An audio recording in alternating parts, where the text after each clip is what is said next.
Hello students, welcome to study व maths. आज का हमारा टॉपिक है आयु संबंधी प्रश्न।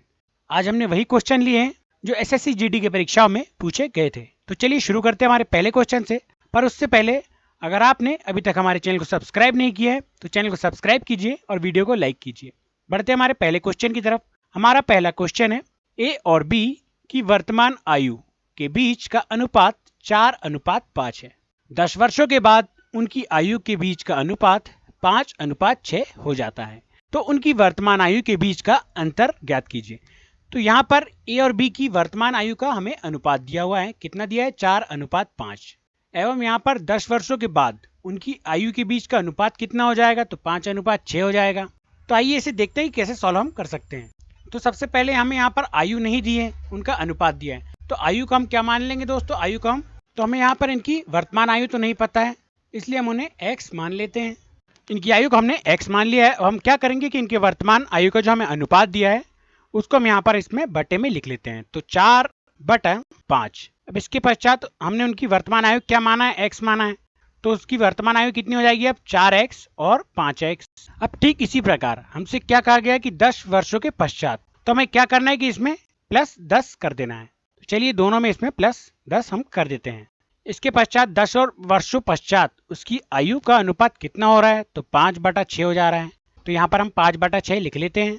अब हमने सवाल को जमा लिया। अब इसे हम आगे सॉल्व करते हैं। तो सबसे पहले हम क्या करेंगे कि इस 6 का गुना हम इस ऊपर वाले पक्ष में करेंगे और इस 5 का गुना हम इस नीचे वाले पक्ष में कर लेते हैं। तो चलिए इसे गुणा करते हैं। तो सबसे पहले इस 5 का गुणा जब हम इस 5 में करेंगे तो यहाँ टोटल कितना हो जाएगा दोस्तों? यहाँ हो जाएगा 25x। अब ठीक इसी प्रकार 5 का गुणा जब हम इस 10 में करेंगे तो यहाँ टोटल कितना हो जाएगा? 5×10 50 बराबर। अब हम इस 6 का गुणा इस ऊपर वाले पक्ष में कर लेते हैं। तो 6 चौके 24 और x प्लस 6×10 60। अब इसे आगे सॉल्व करते हैं। तो सबसे पहले हम यहाँ पर क्या करेंगे कि इस 25 को हम यहीं पर रहने देंगे और इस 24 को हम यहाँ पर ट्रांसफर कर लेंगे। तो चलिए इसे ट्रांसफर कर लेते हैं। तो सबसे पहले हम 25 को यहीं पर रहने देते हैं। तो 25x माइनस 24x। अब ठीक इसी प्रकार इस 50 को हम यहाँ पर ट्रांसफर कर लेते हैं। तो 60 यहीं पर रहेगा और 60 के बाजू में माइनस में क्या आ जाएगा? माइनस में आ जाएगा 50। क्योंकि जब संख्याओं का पक्षांतर होता है तो चिन्ह भी परिवर्तित हो जाते हैं। तो प्लस का यहाँ पर माइनस हो चुका है। अब इससे आगे सॉल्व कर लेते हैं। तो 60 में से 50 जाएगा तो कितना बचेगा दोस्तों? बचेगा 10। और ठीक इसी प्रकार जब 25 में से 24 जाएगा तो यहाँ पर कितना बचेगा? बचेगा x। तो x की वैल्यू हमारे पास आ चुकी है दोस्तों। x की वैल्यू कितनी आ गई? x की वैल्यू आ गई 10। परंतु ये हमारा आंसर नहीं है। x की वैल्यू हमारी आ चुकी है 10। अब चलिए इसे आगे सॉल्व कर लेते हैं। तो सबसे पहले हम क्या करेंगे कि इस 4x को जो हमने माने हैं, x की वैल्यू कितनी निकाले हमने? x की वैल्यू आ गई हमारी 10। तो टोटल यह कितना हो जाएगा दोस्तों? यह हो जाएगा 40। और ठीक इसी प्रकार 5x अर्थात 5×10। तो यहाँ पर कितना हो जाएगा? 5×10 50। तो इन दोनों के बीच हमें अंतर कितना दिखाई दे रहा है दोस्तों? जब 50 में से 40 जाएगा तो कितना बचेगा? 10। तो यही 10 हमारा आंसर हो जाएगा। तो इस प्रकार हमारा ऑप्शन नंबर 2 बिल्कुल करेक्ट हो जाएगा।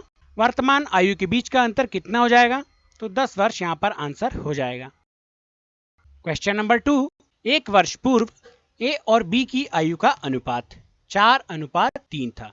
अब से 7 वर्ष पश्चात उनकी आयु का अनुपात 9:7 होगा। तो बी की वर्तमान आयु वर्षों में कितनी है? तो यहाँ पर हमसे बी की वर्तमान आयु वर्षों में पूछी गई है तथा यहाँ पर हमें वर्तमान आयु का अनुपात ना देकर 1 वर्ष पूर्व का अनुपात दिया हुआ है।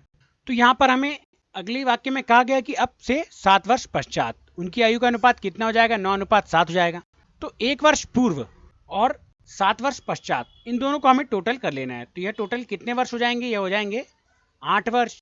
तो इस 8 वर्ष के बाद इनका अनुपात कितना हो जाएगा? 9:7 हो जाएगा। तो सबसे पहले हम क्या करेंगे, इस 1 वर्ष पूर्व की आयु का अनुपात हम यहाँ पर लिख लेते हैं। तो 4/3 हमने यहाँ पर लिख लिया है और इनकी आयु हमें नहीं पता है तो हम x मान लेते हैं। तो 4x माइनस 3x उनकी 1 वर्ष पूर्व की आयु हो जाएगी। इसके पश्चात हमसे क्या कहा गया है कि अब से 7 वर्ष पश्चात अर्थात 1 और 7 कितना हो जाएगा? 8। तो यह 8 वर्ष पश्चात उनका अनुपात कितना हो जा रहा है दोस्तों? उनका अनुपात हो जा रहा है 9:7। कितना हो जाएगा दोस्तों? 9:7। अब हमने सवाल को जमा लिया है। अब इसे आगे सॉल्व करते हैं। तो इसका तिर्या गुणा हम कर लेंगे। तो इस 7 का गुणा हम इस ऊपर वाले पक्ष में करेंगे और इस 9 का गुणा हम इस नीचे वाले पक्ष में कर लेते हैं। तो चलिए सबसे पहले इसका गुणा हम यहाँ पर कर लेते हैं। तो सबसे पहले इस 9 का गुणा जब इस 3 में करेंगे तो यहाँ पर टोटल कितना आ जाएगा दोस्तों, 9 तिया 27। तो 27x हमने यहाँ पर लिख लिया है। ठीक इसी प्रकार प्लस 9 आठे कितना हो जाता है दोस्तों, 9 आठे हो जाता है 72 बराबर 7 का गुणा इस ऊपर वाले पक्ष में करते हैं तो 7 चौके 28x प्लस 7 आठी 56। अब हम यहाँ पर संख्याओं का पक्षांतर कर लेंगे तो हम इस 72 को यहीं पर रहने देंगे और इस 56 को हम यहाँ पर ट्रांसफर कर लेंगे। तो 72 माइनस 56। अब माइनस इसलिए आया दोस्तों क्योंकि यहाँ पर संख्याओं का पक्षांतर हुआ है तो चिन्ह भी परिवर्तित हो जाते हैं। अब 28x हम यहाँ पर यहीं पर रखेंगे और 27x को यहाँ पर हम पक्षांतर कर लेंगे तो यहाँ पर यह हो जाएगा माइनस में 27x। अब इसे सॉल्व करते हैं तो 28 में 27 जाएगा तो बचेगा x और 72 में से 56 जाएगा तो यहाँ पर बचेगा 16। तो x की वैल्यू तो हमारे पास आ चुकी है दोस्तों, कितनी आई है 16x। और हमसे यहाँ पर पूछा गया b की वर्तमान आयु। तो चलिए सबसे पहले हम इसका यहाँ पर आयु निकाल लेते हैं। तो 4x हमने जो माने हैं इसकी हम वैल्यू निकाल लेते हैं। तो x की वैल्यू हमारी कितनी आई है 4 गुणा 16, यह कितना हो जाएगा, हो जाएगा 64। और ठीक इसी प्रकार अगली वैल्यू हमारी कितनी है 3 गुणा x। तो 3 गुणा 16 कितना हो जाएगा, 3 गुणा 16 हो जाएगा 48। तो यहाँ पर b की आयु कितनी आई है दोस्तों, b की आयु है 48, परंतु यह 1 वर्ष पहले की आयु है क्योंकि हमने 1 और 7 को प्लस किए थे और यह 1 वर्ष पहले की आयु का अनुपात हमें दिया था 4:3।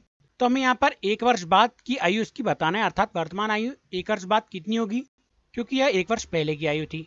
तो 48 में जब हम 1 वर्ष प्लस करेंगे तो यहाँ कितना हो जाएगा, यह हो जाएगा 49। तो टोटल उसका आंसर कितना हो जाएगा दोस्तों, टोटल आंसर हो जाएगा 49। तो यही 49 हमारा आंसर होगा। इस प्रकार हमारा ऑप्शन नंबर 1 बिल्कुल करेक्ट हो जाएगा। बी की वर्तमान आयु कितनी हो जाएगी वर्षों में, 49 वर्ष।